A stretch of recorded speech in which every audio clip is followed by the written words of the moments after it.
Hi, I'm Grant Stephen. And I'm Kris Bernier. And we're the Two Investment Guys.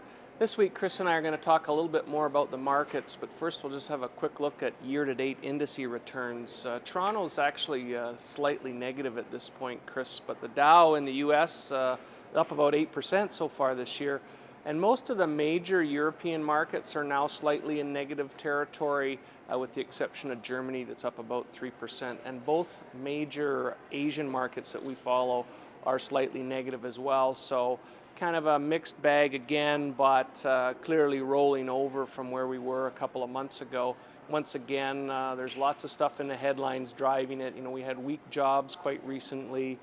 The European debt crisis remains very much in the headlines, and the latest addition to that group of names is Italy.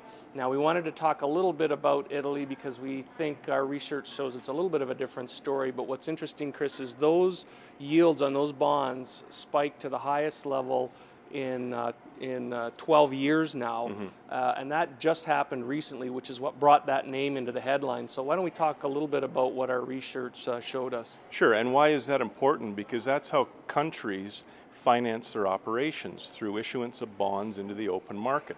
When yields rise like that, their borrowing costs get much more expensive. Now, when we look at Italy, the net foreign debt is much different than in Greece and some of the other countries. It's only 21% of Italy's GDP. And we note that 50% of Italy's debt is held domestically, which is a similar situation to Japan, where most of their debt is held domestically. Right. So it's a less worrisome situation than Greece. Yeah. You know, a couple of the other things that we noticed is the ECB deposit funding is only 2.5% for Italy, which is 45% for Greece. And Italy actually has a small fiscal budget surplus. They don't have a housing and credit crisis going on there.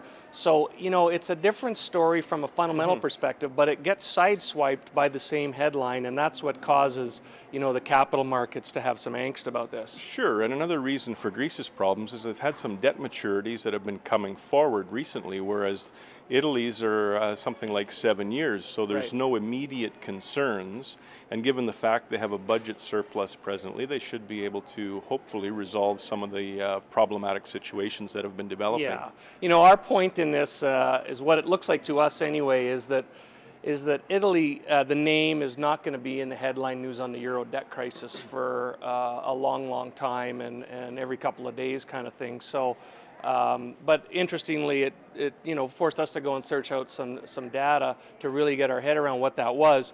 You know, one of the other interesting things, Kris, is it's probably, you know, whether there's a bailout or not, what's likely to happen now is the cost of not bailing out the peripheral European countries by the core European countries looks like it's about twice as much as allowing them to default. So I really think the mechanical funding of that says that there's probably going to be continued bailout discussions for months, really. That's right, and we've also learned that for any of these countries to leave the euro, their individual situations are going to be far more worse than having the support of the European Union. Yeah, exactly. So we wanted to turn quickly to what should somebody be doing here, and it's a common theme that Kris and I have talked about before. We believe that your portfolio should have balance, it should have diversification, and you should be ever on the hunt for dividend income to support the overall yield in the portfolio.